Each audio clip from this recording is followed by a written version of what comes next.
ಕಾನೂನನ್ನು ಕೈಗೆತ್ತಿಕೊಂಡಿರುವ ಕಾಂಗ್ರೆಸ್ ಆಡಳಿತಕ್ಕೆ ಇಲ್ಲ, ಬಿಜೆಪಿ ಕಾರ್ಯಾಲಯವನ್ನು ಧ್ವಂಸ ಮಾಡಲು ಪ್ರಯತ್ನಿಸಿದ ಕಾಂಗ್ರೆಸ್ ಗೂಂಡಾಗಳಿಗೆ, ಬಿಜೆಪಿ ಸಿಬ್ಬಂದಿಯ ಮೇಲೆ ಹಲ್ಲೆ ನಡೆಸಿರುವ ಕಾಂಗ್ರೆಸ್ ಗೂಂಡಾಗಳಿಗೆ. ಶಿವಮೊಗ್ಗ ಜಿಲ್ಲಾ ಬಿಜೆಪಿ ಕಚೇರಿಗೆ ಮುತ್ತಿಗೆ ಹಾಕಲು ಯತ್ನಿಸಿದ ಕಾಂಗ್ರೆಸ್ ಕಾರ್ಯಕರ್ತರ ವಿರುದ್ಧ ಕಾನೂನು ಕ್ರಮ ತೆಗೆದುಕೊಳ್ಳಬೇಕು ಅಂತ ಆಗ್ರಹಿಸಿ ಶಿವಮೊಗ್ಗ ಜಿಲ್ಲಾ ಬಿಜೆಪಿ ಹಿರಿಯ ಮುಖಂಡ ಆರ್ಕೆ ಸಿದ್ದರಾಮಣ್ಣ ನೇತೃತ್ವದಲ್ಲಿ ಶಿವಮೊಗ್ಗ ಜಿಲ್ಲಾ ಪೊಲೀಸ್ ವರಿಷ್ಠಾಧಿಕಾರಿ ನಿಖಿಲ್ ಬಿ ರವರಿಗೆ ಮನವಿ ಸಲ್ಲಿಸಲಾಯಿತು. ಪ್ರತಿಭಟನೆ ಹೆಸರಲ್ಲಿ ಶಿವಮೊಗ್ಗ ಜಿಲ್ಲಾ ಕಾಂಗ್ರೆಸ್ ಕಾರ್ಯಕರ್ತರು ಬಿಜೆಪಿ ಕಚೇರಿಗೆ ನುಗ್ಗಿದ್ದು ಕಚೇರಿಯ ಪೀಠೋಪಕರಣಗಳನ್ನು ಧ್ವಂಸ ಮಾಡಿ ಕಚೇರಿ ಸಿಬ್ಬಂದಿಗಳ ಮೇಲೆ ಹಲ್ಲೆ ಮಾಡಿದ್ದಾರೆ. ಪೊಲೀಸರ ಭಯವಿಲ್ಲದೆ ಪೊಲೀಸ್ ವಾಹನದ ಮೇಲೆ ಹತ್ತು ನಿಂತು ಕಾಂಗ್ರೆಸ್ ಧ್ವಜವನ್ನ ಹಿಡಿದು ನೃತ್ಯ ಮಾಡಿದ್ದಾರೆ. ಕಾಂಗ್ರೆಸ್ ಕಾರ್ಯಕರ್ತರ ಈ ಗೂಂಡಾ ವರ್ತನೆ ವಿರುದ್ಧ ಪೊಲೀಸ್ ಇಲಾಖೆ ತಕ್ಷಣ ಸೂಕ್ತ ಕಾನೂನು ಕ್ರಮ ತೆಗೆದುಕೊಳ್ಳಬೇಕು ಅಂತ ಬಿಜೆಪಿ ಹಿರಿಯ ಮುಖಂಡ ಆರ್ಕೆ ಸಿದ್ದರಾಮಣ್ಣ ತಿಳಿಸಿದರು. ಗೂಂಡಾ ರಾಜ್ಯ ಮಾಡುತ್ತಿರುವ ಕಾಂಗ್ರೆಸ್ ಆಡಳಿತಕ್ಕೆ, ಗೂಂಡಾ ರಾಜ್ಯ ಮಾಡುತ್ತಿರುವ ಕಾಂಗ್ರೆಸ್ ಆಡಳಿತಕ್ಕೆ ಕಾನೂನನ್ನು ಕೈಗೆತ್ತಿಕೊಂಡು ಒಂದು ಸಣ್ಣ ಬ್ರೇಕ್ನ ನಂತರ ಆರ್ಕೆ ಸಿದ್ದರಾಮಣ್ಣ ಏನ್ ಹೇಳಿದ್ರು ಕೇಳೋಣ ಬನ್ನಿ.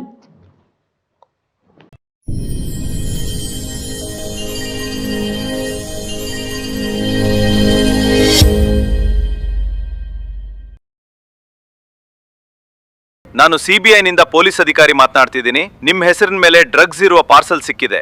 ಈ ಪ್ರಕರಣಕ್ಕೆ ಸಂಬಂಧಿಸಿದಂತೆ ನಿಮ್ಮನ್ನು ಈಗ ಡಿಜಿಟಲ್ ಅರೆಸ್ಟ್ ಮಾಡಿದ್ದೀವಿ. ಸರ್, ನಾನೇನ್ ಮಾಡಿಲ್ಲ, ದಯವಿಟ್ಟು ನನ್ ಬಿಟ್ಬಿಡಿ. ಆಯ್ತು, ಬಿಡ್ತೀನಿ. ಆದ್ರೆ ಈ ವಿಷಯವನ್ನ ಯಾರಿಗೂ ಹೇಳ್ಬೇಡ. ನಾನು ಹೇಳುವ ಅಕೌಂಟ್ಗೆ ಕೂಡಲೇ 10 ಲಕ್ಷ ಟ್ರಾನ್ಸ್ಫರ್ ಮಾಡಬೇಕು. ಸರ್ ಆಯ್ತು, ಈಗಲೇ ಹಣ ಟ್ರಾನ್ಸ್ಫರ್ ಮಾಡ್ತೀನಿ.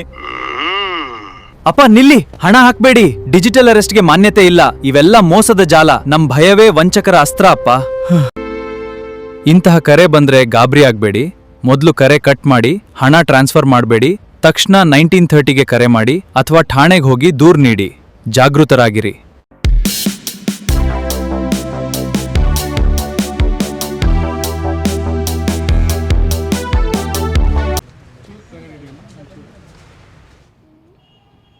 ಇವತ್ತಿನ ದಿನ ರಾಜ್ಯದ ಕರೆ ಮೇರೆಗೆ, ರಾಜ್ಯ ಬಿಜೆಪಿಯ ಕರೆ ಮೇರೆಗೆ ರಾಜ್ಯದ ಎಲ್ಲ ಜಿಲ್ಲಾ ಕೇಂದ್ರಗಳಲ್ಲಿ ಕಾಂಗ್ರೆಸ್ಸಿನ ಗೂಂಡಾಗಿರಿ ವಿರುದ್ಧ ಪ್ರತಿಭಟನೆ ಮಾಡಬೇಕು ಅನ್ನುವಂಥ ಹಿನ್ನೆಲೆಯೊಳಗೆ ಶಿವಮೊಗ್ಗ ಜಿಲ್ಲೆಯಲ್ಲೂ ಕೂಡ ಪ್ರತಿಭಟನೆ ನಾವು ಮಾಡಿದ್ದೀವಿ.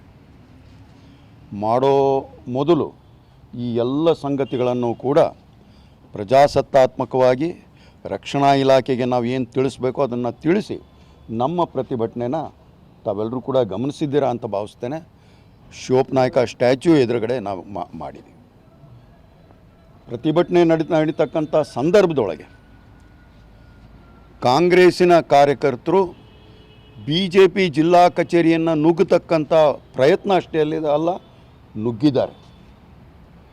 ನುಗ್ಗಿರೋದು ಅಷ್ಟೇ ಅಲ್ಲ, ಅಲ್ಲಿರ್ತಕ್ಕಂಥ ಬಂಟಿಂಗ್ಸನ್ನು ಹರಿದಿದ್ದಾರೆ. ಬಂಟಿಂಗ್ಸನ್ನು ಹರಿದಿರೋದಷ್ಟೇ ಅಲ್ಲ, ಅಲ್ಲಿದ್ದಂಥ ವಾಹನಗಳ ಮೇಲೆ ಹಲ್ಲೆ ನಮ್ಮ ವಾಹನಗಳಿಗೆ ಜಖಂ ಮಾಡ್ತಕ್ಕಂಥ ಕೆಲಸನೂ ಕೂಡ ಮಾಡಿದ್ದಾರೆ.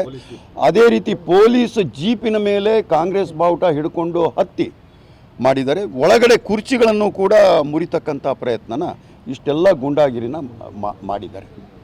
ಆದರೆ ನಮಗೆ ಆಶ್ಚರ್ಯ ತರ್ತಾ ಇರ್ತಕ್ಕಂಥದ್ದು, ಇದು ನಡಿಬಹುದು ಅಂತ ಹೇಳಿ ಸೂಕ್ತ ರಕ್ಷಣೆ ಪೊಲೀಸ್ ಇಲಾಖೆಯಿಂದ ಮಾಡಬೇಕಾಗಿತ್ತು. ರಕ್ಷಣೆ ಕೊಟ್ಟಿದ್ದಾರೆ. ಎಲ್ಲಿ ಕೊಟ್ಟಿದ್ದಾರೆ? ಕಾಂಗ್ರೆಸ್ ಕಚೇರಿಗೆ ಕೊಟ್ಟಿದ್ದಾರೆ. ಕಾಂಗ್ರೆಸ್ ಕಚೇರಿಗೆ ಎಲ್ಲಿಂದ ರಕ್ಷಣೆ? ಮಥುರಾ ಪ್ಯಾರಡೈಸ್ನಿಂದ, ಈ ಕಡೆ ರಾಘವೇಂದ್ರ ಸ್ವಾಮಿ ಮಠದಿಂದ, ಎಲ್ಲದೂ ಕೂಡ 3 ಕಡೆಯಿಂದ ರಕ್ಷಣೆ. ಆದರೆ ಬಿ ಜೆ ಪಿ ಆಫೀಸಿಗೆ ಎಲ್ಲಿ ರಕ್ಷಣೆ ಅಂತಂದರೆ, ಬಿ ಜೆ ಪಿ ಆಫೀಸಿನ ಮುಂದೆ ಒಂದು 4 ಬ್ಯಾರಿಕೇಡ್ಗಳನ್ನು ಮಾತ್ರ ಹಾಕಿ ಒಂದೆರಡು ವಾಹನಗಳನ್ನು ನಿಲ್ಲಿಸ್ಕೊಂಡು ಇದ್ದಾರೆ. ಇದು ಯಾರ ಪರವಾಗಿ ರಕ್ಷಣೆಯನ್ನು ಕೊಟ್ಟಿದ್ದಾರೆ, ಯಾರಿಗೆ ಕೊಟ್ಟಿದ್ದಾರೆ ಅನ್ನುವಂಥ ಅನುಮಾನ ಭಾರತೀಯ ಜನತಾ ಪಕ್ಷಕ್ಕೆ ಇವತ್ತಿನ ದಿನ ಬರ್ತಾ ಇರ್ತಕ್ಕಂಥದ್ದು. ಸೂಕ್ತ ರಕ್ಷಣೆ ಕೊಡುವಂಥದ್ರಲ್ಲಿ ಪೊಲೀಸ್ ಇವತ್ತಿನ ದಿನ ವಿಫಲ ಆಗಿದೆ ಅನ್ನುವಂಥ ಮಾತನ್ನು ಕೂಡ ನಾನು ಈ ಸಂದರ್ಭದೊಳಗೆ ಹೇಳ್ತೇನೆ. ಅದಕ್ಕೋಸ್ಕರ ನಾವು ಜಿಲ್ಲಾ ಪೊಲೀಸ್ ಅಧಿಕಾರಿಗಳಿಗೆ ಭೇಟಿ ಮಾಡಿ ಈ ಎಲ್ಲ ಘಟನೆಗಳ ಹಿನ್ನೆಲೆಯೊಳಗೆ ಶಿವಮೊಗ್ಗ ಜಿಲ್ಲಾ ಬಿಜೆಪಿಯ ಪರವಾಗಿ ಒಂದು ದೂರನ್ನು ಕೂಡ ನಾವು ದಾಖಲಿಸ್ತಾ ಇದ್ದೇವೆ. ಅದೇ ರೀತಿ ನಮ್ಮ ಕಾರ್ಯಾಲಯ ಕಾರ್ಯದರ್ಶಿಯಾದಂಥ ಚಿದಾನಂದ್ ಮತ್ತು ಅದೇ ರೀತಿ ಮಾಜಿ ಕಾರ್ಪೊರೇಟರ್ ಮತ್ತು ಯುವ ಮೋರ್ಚಾದ ನಗರ ಅಧ್ಯಕ್ಷ ಆಗಿರ್ತಕ್ಕಂಥ ರಾಹುಲ್ ಮೇಲೂ ಕೂಡ ಹಲ್ಲೆ ನಡೆದಿರ್ತಕ್ಕಂಥದ್ದನ್ನು ಈ ದೂರಿನೊಳಗೆ ನಾವು ಕೊಡ್ತಾ ಇದ್ದೇವೆ. ಈ ದೂರನ್ನು ಜಿಲ್ಲಾ ವರಿಷ್ಠ ಪೊಲೀಸ್ ಅಧಿಕಾರಿಗಳಿಗೆ ಇವತ್ತಿನ ದಿನ ಕೊಡ್ತಾ ಇದ್ದೇವೆ. ನಾವು ಜಿಲ್ಲಾ BJPಯ ಪರವಾಗಿ ಆಗ್ರಹವನ್ನು ಮಾಡ್ತೇವೆ. ಯಾರು ಈ ಘಟನೆಗಳಿಗೆ ಕಾರಣಕರ್ತರಿದ್ದಾರೆ, ಯಾರು ಈ ಘಟನೆ ಒಳಗೆ ಪಾಲ್ಗೊಂಡಿದ್ದಾರೆ, ಅವರೆಲ್ಲರ ಮೇಲೂ ಕೂಡ ಸೂಕ್ತವಾದಂಥ ಕ್ರಮವನ್ನು, ಕಾನೂನುಬದ್ಧವಾದಂಥ ಕ್ರಮವನ್ನು ಕೈಗೊಳ್ಳಬೇಕು ಅನ್ನುವಂಥ ಆಗ್ರಹವನ್ನು ಶಿವಮೊಗ್ಗ ಜಿಲ್ಲಾ BJP ಪರವಾಗಿ ಇವತ್ತಿನ ದಿನ ನಾವು ಮಾಡ್ತಾಯಿದ್ದೀವಿ. ಇನ್ನೊಂದು ಸಂಗತಿ ಈ ದೇಶದೊಳಗೆ ನಡೀತಾ ಇದೆ, ಅದನ್ನು ಯಾವುದೇ ರೀತಿಯಾದಂಥ ಪ್ರಜಾಸತ್ತಾತ್ಮಕವಾಗಿರ್ತಕ್ಕಂಥ ಸಂಗತಿಗಳಲ್ಲಿ ನಂಬಿಕೆ ಇಲ್ಲದೆ ಇರತಕ್ಕಂಥ ರಾಹುಲ್ ಗಾಂಧಿಯವರು ನಿನ್ನೆ ದಿನ ಪ್ರಧಾನಮಂತ್ರಿಗಳ ಮನೆ ಎದುರುಗಡೆ ಧರಣಿ ಮಾಡ್ತಕ್ಕಂಥ ಪ್ರಯತ್ನವನ್ನು ಅವ್ರು ಮಾಡಿದ್ದಾರೆ.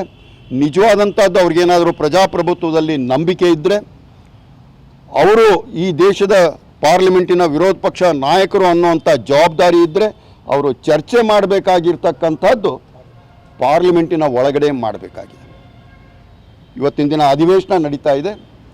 ಅಧಿವೇಶನದೊಳಗೆ ವಿಷಯವನ್ನು ಪ್ರಸ್ತಾಪ ಮಾಡಿ ಚರ್ಚೆ ಮಾಡಬೇಕಾಗಿದೆ. ಆದರೆ ಆ ಚರ್ಚೆ ಅವರಿಗೆ ಬೇಡವಾಗಿದೆ. ಅದಕ್ಕೆ ಬದಲಾಗಿ ಇದನ್ನು, ಈ ಸಂಪೂರ್ಣ ವಿಷಯವನ್ನು ರಾಜಕೀಯ ದೃಷ್ಟಿಯಿಂದ ಮಾತ್ರ ನೋಡ್ತಕ್ಕಂಥದ್ದು, ಅದರ ಆಧಾರದ ಮೇಲೆ ಸನ್ಮಾನ್ಯ ನರೇಂದ್ರ ಮೋದಿಯವರ ಮೇಲೆ ಕಳಂಕವನ್ನು ತಟ್ಟತಕ್ಕಂಥ ಕೆಲಸವನ್ನು ಸನ್ಮಾನ್ಯ ರಾಹುಲ್ ಗಾಂಧಿಯವರು ಮಾಡ್ತಾ ಇರ್ತಕ್ಕಂಥದ್ದು ಅತ್ಯಂತ ಖಂಡನೀಯ. ಅದು ಅವರಿಗೆ ಏನಾದರೂ ವಿಶ್ವಾಸ ಇದ್ದರೆ, ಪ್ರಜಾಪ್ರಭುತ್ವದಲ್ಲಿ ವಿಶ್ವಾಸ ಇದ್ದರೆ, ಅವರು ಯಾವಾಗಲೂ ಕೂಡ ಒಂದು ಕೆಂಪು ಸಂವಿಧಾನದ ಪುಸ್ತಕವನ್ನು ಇಟ್ಕೊಂಡು ಜೇಬಿನಲ್ಲೇ ಇಟ್ಕೊಂಡಿರ್ತಾರೆ. ಆದರೆ ದಯಮಾಡಿ ಈ ಸಂದರ್ಭದೊಳಗೆ ನಾವು ಆಗ್ರಹ ಮಾಡ್ತೀವಿ ಜಿಲ್ಲಾ BJP ಕಡೆಯಿಂದ, ದಯಮಾಡಿ ಅದರೊಳಗೆ ಏನಿದೆ ಅನ್ನುವಂಥದ್ದನ್ನು ತಿಳ್ಕೊಳ್ತಕ್ಕಂಥ ಪ್ರಯತ್ನ ಮಾಡಿ. ಕೇವಲ ತಿಳ್ಕೊಳ್ತಕ್ಕಂಥದ್ದು ಅಷ್ಟೇ ಅಲ್ಲ, ಅದ್ರ ಪ್ರಕಾರ ನಡ್ಕೊಳ್ತಕ್ಕಂಥ ಕೆಲಸನೂ ಕೂಡ ಅವರು ಮಾಡಬೇಕು ಅನ್ನುವಂಥ ಆಗ್ರಹವನ್ನು ಮಾಡ್ತಾಯಿದ್ದೇವೆ. ಮತ್ತೊಮ್ಮೆ ನಾನು ಜಿಲ್ಲಾ ವರಿಷ್ಠ ಅಧಿಕಾರಿಗಳಿಗೆ ವಿನಂತಿ ಮಾಡ್ತೇನೆ, ಯಾರು ಈ ಶಿವಮೊಗ್ಗ ಜಿಲ್ಲಾ BJP ಕಚೇರಿಯ ಮೇಲೆ ಹಲ್ಲೆನ ಮಾಡ್ತಕ್ಕಂಥ, ಧ್ವಂಸ ಮಾಡ್ತಕ್ಕಂಥ ಕೆಲಸವನ್ನು ಮಾಡಿದ್ದಾರೆ, ಕಾಂಗ್ರೆಸ್ಸಿನ ಕಾರ್ಯಕರ್ತರು ಅಂತ ಹೇಳ್ಕೊಳ್ತಕ್ಕಂಥ ಗೂಂಡಾಗಳು ಮಾಡಿರ್ತಕ್ಕಂಥ ಕೆಲಸ ಇದು. ಆ ಕೆಲಸಕ್ಕೆ ಕಾನೂನಿನ ಪ್ರಕಾರ ಅವ್ರ ಮೇಲೆ ಸೂಕ್ತ ಕ್ರಮ ಕೈಗೊಳ್ಳಬೇಕು ಅನ್ನುವಂಥ ವಿನಂತಿನ ನಾನು ಈ ಸಂದರ್ಭದಲ್ಲಿ ಮಾಡ್ತಾಯಿದ್ದೀನಿ.